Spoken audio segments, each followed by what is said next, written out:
శ్రమ లేకపోతే దేవునికి నువ్వు సమీపముగా రాలేవు.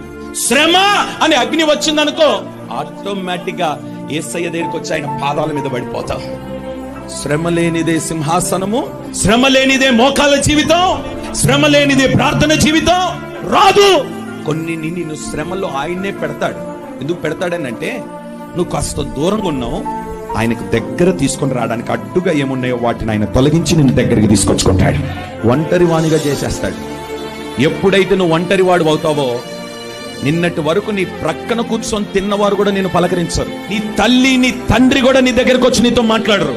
కుటుంబం అంతా నేను దూరం పెట్టడం ప్రారంభిస్తుంది. ఎందుకొరకో తెలుసా?